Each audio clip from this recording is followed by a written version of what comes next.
क्रांतिज्योती सावित्रीबाई फुले यांच्या स्मारकाचे मुख्यमंत्री देवेंद्र फडणवीस यांच्या हस्ते भूमिपूजन। क्रांतिज्योती सावित्रीबाई फुले यांच्या नायगाव येथे उभ्या राहणारे उचित स्मारक हे त्यांच्या कार्याची आठवण देईल। त्यामुळे लढण्याची प्रेरणा तर मिळेलच, परंतु समाजातील विषमतेच्या विरोधात क्रांतीची बीजे तयार होतील असा विश्वास मुख्यमंत्री देवेंद्र फडणवीस यांनी व्यक्त केला। नायगाव तालुका खंडाळा येथे शनिवारी सकाळी 11:30 वाजण्याच्या सुमारास आयोजित क्रांतिज्योती सावित्रीबाई फुले यांच्या 195व्या जयंती कार्यक्रमात ते बोलत होते। यावेळी मुख्यमंत्र्यांच्या हस्ते सावित्रीबाई फुले यांच्या 143 कोटी रुपये खर्चून उभारण्यात येणाऱ्या भव्य स्मारकाचे भूमिपूजन तसेच महिला प्रशिक्षण केंद्राचे भूमिपूजन करण्यात आले। विधान परिषदेचे सभापती राम शिंदे, अन्न व नागरी पुरवठा मंत्री छगन भुजबळ, पालकमंत्री शंभूराज देसाई, ग्रामविकास मंत्री जयकुमार गोरे, मदत व पुनर्वसन मंत्री मकरंद पाटील, राज्य महिला आयोगाच्या अध्यक्षा रुपाली चाकणकर, आमदार डॉक्टर अतुल बाबा भोसले, मनोज दादा घोरपडे, सचिन पाटील, ग्रामविकास विभागाचे प्रधान सचिव एकनाथ ढवळे, नायगावच्या सरपंच स्वाती जमदाडे आदी यावेळी उपस्थित होते। ग्रामविकास मंत्री गोरे म्हणाले, सावित्रीबाई फुले यांचे भव्य दिव्य स्मारक उभे राहावे या अनुषंगाने गतीने पाठपुरावा केला। मुख्यमंत्र्यांनी 143 कोटी रुपयांच्या आराखड्याला मान्यता दिली असून 110 कोटी रुपये मंजूर झाले आहेत। येथील महिला प्रशिक्षण केंद्रासाठी अजून 50 कोटी रुपयांची गरज आहे। तसेच शेजारील पर्यटन विभागाची 2 एकर जागाही या कामासाठी हस्तांतरित होणे आवश्यक असल्याचे ते म्हणाले। महात्मा फुले यांचे मूळ गाव कटगुण येथेही छोटे स्मारक असून तेथे ग्रामविकास विभागाच्या माध्यमातून त्यांचे भव्य दिव्य स्मारक उभारण्याचा निर्णय घेत आहोत असेही ते म्हणाले। मागच्या वर्षी याच दिवशी मी या ठिकाणी आलो होतो आणि त्यावेळी सांगितलं होतं की 10 एकर जमीन ही आम्ही त्या ठिकाणी अधिग्रहित करू, त्याच्यावर मोठं स्मारक आम्ही तयार करू ही घोषणा केली। आणि घोषणा केल्यानंतर गमतीने आमच्या जयकुमार भाऊंना सांगितलं, म्हटलं जयकुमार भाऊ, घोषणा करणं मुख्यमंत्र्याचं काम असतं, पण घोषणा अंमलात आणणं हे मंत्र्याचं काम असतं। त्यामुळे आता जबाबदारी तुमच्याकडे दिली, आता हे स्मारक झालं पाहिजे, ही तुमची जबाबदारी आहे। मला अतिशय आनंद आहे की जयकुमार भाऊंनी रेकॉर्ड स्पीडमध्ये याचं सगळं काम या ठिकाणी पूर्ण केलं। माझी आपल्याला विनंती आहे, 110 कोटीमध्ये हे काम संपणार नाही। या स्मारकाला अजून 50 कोटी रुपयाची आवश्यकता आहे ना। आपल्या सगळ्यांना माझी विनंती, आपल्या सगळ्यांच्या वतीनं विनंती आहे, साहेब 150 कोटी रुपये तर अजून 50 कोटी रुपये या स्मारकासाठी द्यावेत। विरोधकांची दादागिरी खपवून घेणार नाही। जिल्हा परिषद पंचायत समिती निवडणुकीत आक्रमक भूमिका आमदार शशिकांत शिंदे। संपूर्ण पश्चिम महाराष्ट्रात सातारा जिल्ह्यातील जावली तालुक्याचे राजकारण वेगळ्या टप्प्यावर पोहोचले असून सातत्याने सुरू असलेल्या आरोप प्रत्यारोप आणि टीका टिप्पणीवर राष्ट्रवादी काँग्रेस शरदचंद्र पवार पक्षाचे प्रदेशाध्यक्ष आमदार शशिकांत शिंदे यांनी ठाम शब्दात भूमिका मांडली। विरोधकांची दादागिरीची भाषा कोणत्याही परिस्थितीमध्ये खपवून घेतली जाणार नाही असा थेट इशारा देत आगामी जिल्हा परिषद व पंचायत समिती निवडणुकांमध्ये पक्ष आक्रमक भूमिका घेणार असल्याचे त्यांनी स्पष्ट केले। आपले मूळ गाव असलेल्या होमगाव येथे शुक्रवारी रात्री 9:30 वाजता झालेल्या बैठकीत आमदार शिंदे यांनी जावली तालुक्यातील सर्वसामान्य जनता, पदाधिकारी व कार्यकर्त्यांशी सविस्तर संवाद साधला। यावेळी आगामी निवडणुकांसाठीची रणनीती मांडताना त्यांनी संघटन बांधणी, बूथस्तरीय तयारी आणि जनतेच्या प्रश्नांवर ठोस भूमिका घेण्यावर भर दिला। तालुक्यातील विकासकामे, स्थानिक स्वराज्य संस्थांतील पारदर्शकता आणि जनतेच्या मूलभूत प्रश्नांसाठी संघर्ष करण्याचा निर्धार व्यक्त करत आमदार शिंदे म्हणाले की राजकारणात भाषेची मर्यादा पाळलीच पाहिजे। चुकीच्या आरोपांना तथ्याद्वारे उत्तर दिले जाईल आणि जनतेचा विश्वास हीच आमची खरी ताकद आहे। या बैठकीला तालुक्यातील विविध भागातील कार्यकर्त्यांची मोठी उपस्थिती होती। आगामी निवडणुकांच्या पार्श्वभूमीवर जावलीतील राजकीय हालचालींना वेग आला असून आमदार शिंदे यांच्या या स्पष्ट भूमिकेमुळे तालुक्यातील राजकीय समीकरणांवर परिणाम होण्याची शक्यता व्यक्त केली जात आहे। जो उमेदवार देऊ तो निवडून आणायचा शपथ आहे तुम्हाला।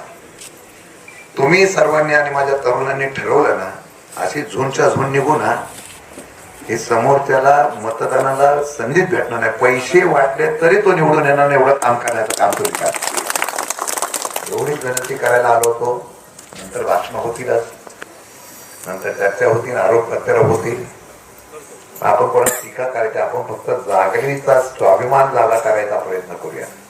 माझ्यासाठी नव्हे, मी माझ्यासाठी म्हणत नाही, तुमच्या आशीर्वादाने जावळीताई त्यांनी करणार हे देवीच्या साक्षीने सांगतो. महाराष्ट्रामध्ये जावळीचा इतिहास घडवण्याची ताकद या देवीच्याने तुमच्या आशीर्वादाने आहे. तो घडवणार म्हणजे घडवणार. तुम्हाला अभिमान वाटेल अशा प्रकारचं नेतृत्व मी करून दाखवणार. हे करत असताना जावळीकर आम्ही काय करू शकतो एवढं दाखवा. एवढीच विनंती करायला आलेलो आहे. मला अभिमान आहे. एक दिवसानंतर सुद्धा तुम्ही इतकी लोक आलेले आहेत. आमच्या सगळ्यांची मला वाटतं आता विश्वास वाढलेला आहे. ही सुरुवात आहे आणि ही सुरुवात झाल्यानंतर राजीव काका कुडाळची बैठक ती झाल्या काय होऊन द्या 10 लोक होऊन द्या. एक एक एक एक एक एक एक एक गोळा करत आपण मोठे होऊ निर्णय घेऊ. पण काही करून महत्वाची जिल्हा परिषद गट आणि गण आपण जिंकायचा हा विश्वास तुमच्या साक्षीने घेतो. आणि काळजी करू नका. आता मी तुमच्यासाठी वेळ पण देईल, लक्ष पण देईल, तुमच्या सुखदुःखात पण येईल, तुमच्या अडीअडचणीला धावत जाईल. आणि कोणी तुम्हाला अडवण्याचा प्रयत्न केला तर त्याला अडवं करण्यासाठी सुद्धा शशिकांत शिंदे एवढं सांगतो. आलेल्या सर्वांचा आभार व्यक्त करतो. तुमच्यामुळे मी घडलेलो आहे. बाकी कोणामुळे घडलेलं नाही. मी बाकीच्यांना घडवलेलं आहे. पण तुमचं आयुष्यामध्ये मी कधी ऋण विसरणार नाही. जोपर्यंत मी आहे तोपर्यंत मी तुमचा असेल. माझा स्वार्थ काय नाही. फक्त सामान्य माणसाला स्वाभिमानाने उभं राहावं, मान ताट करून जायला मिळावं. त्याला वाटलं पाहिजे मी या जावली तालुक्यातला मी माणूस आहे. मला कोणीतरी वाचवण्याचा प्रयत्न करत असेल तर मी बंड करू शकतो. एवढा इतिहास करण्याचा प्रयत्न करा. जय हिंद, जय महाराष्ट्र. साहित्य संमेलनात धक्कादायक प्रकार. कार्याध्यक्षांवर काळे फासून हल्ला. संमेलनाची प्रतिमा मलिन. राज्यातील प्रतिष्ठित अखिल भारतीय मराठी साहित्य संमेलनाला शनिवारी सकाळी 11:30 वाजण्याच्या सुमारास लज्जास्पद गालबोट लागले. संमेलनाचे कार्याध्यक्ष विनोद कुलकर्णी यांच्या तोंडाला काळे फासून आंदोलन करण्यात आल्याने संपूर्ण संमेलन परिसरात एकच खळबळ उडाली. साहित्य, विचार आणि अभिव्यक्तीच्या मुक्त मंचावर घडलेल्या या हिंसक व असंस्कृत प्रकारामुळे साहित्य विश्वासह सर्वत्र तीव्र संताप व्यक्त होत आहे. कार्यक्रम सुरू असतानाच आंदोलक संदीप जाधव याने नियोजनबद्धरित्या संमेलनस्थळी प्रवेश करत अचानकपणे विनोद कुलकर्णी यांच्या तोंडाला काळे फासले. हा प्रकार इतक्या झपाट्याने घडला की उपस्थित सुरक्षा यंत्रणांनाही क्षणभर परिस्थितीचा अंदाज घेता आला नाही. या घटनेमुळे संमेलनाची शिस्त, प्रतिष्ठा आणि सुरक्षिततेबाबत गंभीर प्रश्न उपस्थित झाले आहेत. काळे फासण्यासाठी वापरण्यात आलेल्या केमिकलमुळे विनोद कुलकर्णी यांना श्वास घेण्यास त्रास झाल्याची माहिती असून तातडीने त्यांना वैद्यकीय उपचार देण्यात आले. साहित्यिक कार्यक्रमात अशा प्रकारे रसायनांचा वापर होणे अत्यंत गंभीर व धोकादायक असल्याचे डॉक्टरांनी स्पष्ट केले आहे. घटनेनंतर शाहूपुरी पोलिसांनी तात्काळ हस्तक्षेप करत आंदोलकास ताब्यात घेतले असून या प्रकरणी गुन्हा दाखल करण्याची प्रक्रिया सुरू आहे. आंदोलनामागील नेमका उद्देश, संभाव्य सूत्रधार व सहकाऱ्यांचा सखोल तपास सुरू असल्याचे पोलिसांकडून सांगण्यात आले. दरम्यान या भ्याड हल्ल्याचा सातारा जिल्ह्यातील पत्रकार संघटनांनी तीव्र शब्दात निषेध केला आहे. प्रचंड त्रास झाला. डोळ्यात केमिकल घातल्यानंतर यांनी श्वास गुदमरत होता आणि छातीत सुद्धा दुखल्यासारखं झालं. मी डॉक्टरांचा सल्ला घेतलेला आहे, डॉक्टरांचे उपचार घेतलेले आणि पुन्हा संमेलनस्थळी मी आलेलो आहे. संमेलन उधळण्याच्या भूमिका सुरू होत्या. संमेलनाध्यक्ष विश्वास पाटील झाल्यापासून या भूमिका मांडल्या जात होत्या. संमेलन होऊ देणार नाही वगैरे, त्यामुळे पोलिसांनी बंदोबस्त ठेवलेला होता.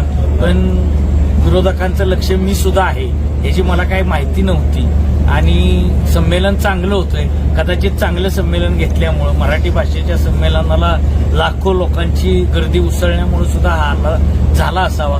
आता पोलिसांनी मला आणि महामंडळाचे अध्यक्ष प्राध्यापक मिलिंद जोशी यांना संरक्षण दिलेलं आहे. त्यामुळे पुढे काही घडणार नाही, संमेलन व्यवस्थित होईल अशी मला खात्री आहे. 1 वर्षापासूनचे अतिशय जीवलग मित्र आणि सातारा पत्रकार संघाचे, साताऱ्यातल्या सर्व पत्रकारांचे मार्गदर्शक आणि या अखिल भारतीय मराठी साहित्य संमेलनाचे कार्याध्यक्ष विनोद कुलकर्णी यांच्यावर आज जो सकाळी हल्ला झाला, त्या हल्ल्याच्या विरोधामध्ये हे सगळे साताऱ्यातली शहर पत्रकार संघ असेल, जिल्हा पत्रकार संघ असेल, सगळे पदाधिकारी असतील, हे सगळे जण आज आम्ही इथे एकत्र आलोय. मी सुरुवातीलाच या हल्ल्याचा तीव्र निषेध करतोय. वास्तविक साहित्य संमेलन हे वैचारिक मेजवानी असते. अशा वेळेस साहित्य संमेलनाचं आयोजन करणाऱ्या आमच्या पत्रकार मित्रावर अशा पद्धतीनं भ्याड हल्ला होणं हे खूप निषेधार्ह आहे. या घटनेचा मी तीव्र शब्दात निषेध करतो. अशा पद्धतीनं विचारांची लढाई खरं तर विचारांनी लढली पाहिजे आणि जर तुम्हाला एखादी भूमिका पटत नसेल तर त्या भूमिकेचा वैचारिकदृष्ट्या त्या भूमिकेचा प्रतिवाद करायला पाहिजे. मात्र अशा पद्धतीनं संमेलनाच्या व्यासपीठावर यायचं, संमेलनाच्या ठिकाणी येऊन अशा पद्धतीनं हल्ला करणं हे अत्यंत चुकीचं आहे. विनोद कुलकर्णी यांच्या पाठीची सातारची सगळी पत्रकारिता खंबीरपणे उभी आहे. मी मराठी पत्रकार परिषदेच्या वतीनं सुद्धा आणि सातारा जिल्हा पत्रकार संघाच्या वतीनं या घटनेचा निषेध करतो आणि हल्लेखोरांना जास्तीत जास्त शिक्षा होईल अशा पद्धतीची मागणी आम्ही सगळ्यांच्या वतीनं करतो. कराडमधील कायदा व सुव्यवस्था बळकट होणार. नव्या पोलीस चौक्या, सब जेलसह पायाभूत सुविधांसाठी 125 कोटी रुपयांच्या निधीची तरतूद करण्याची मागणी. रत्नागिरी, सांगली आणि कोल्हापूर या तिन्ही जिल्ह्यांच्या सीमेवर वसलेले कराड शहर वेगाने वाढत असून वाढती लोकसंख्या, शहरीकरणाचा वेग आणि त्यातून निर्माण होणाऱ्या कायदा व सुव्यवस्थेच्या आव्हानांचा गांभीर्याने विचार करता पोलीस यंत्रणा अधिक सक्षम करणे काळाची गरज असल्याचे मत भाजपचे जिल्हाध्यक्ष तथा कराड दक्षिणचे आमदार डॉक्टर अतुलबाबा भोसले यांनी व्यक्त केले आहे. कराड शहर व तालुक्यात कायदा व सुव्यवस्था अधिक बळकट करण्याच्या दृष्टीने नवीन पोलीस चौकी उभारणे, पोलीस कर्मचाऱ्यांसाठी गार्डरूमची सुविधा, उपजिल्हा कारागृह, सब जेल उभारणी, अत्याधुनिक शस्त्रागाराची व्यवस्था तसेच अधिकारी व कर्मचाऱ्यांसाठी सुसज्ज निवासस्थाने उभारण्याची आवश्यकता असल्याचे त्यांनी स्पष्ट केले.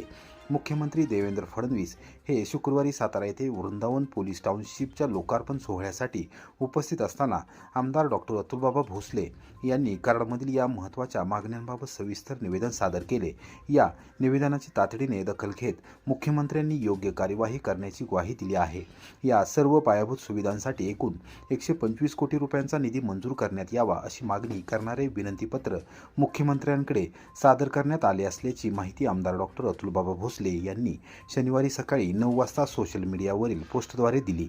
एकूणच कराड शहर व तालुक्यातील कायदा व सुव्यवस्थेची परिस्थिती अधिक सक्षम आणि सुरक्षित करण्यासाठी ही एक महत्त्वाची संधी असून शासनाच्या सकारात्मक प्रतिसादामुळे नागरिकांमध्ये आशेचे वातावरण निर्माण झाले आहे.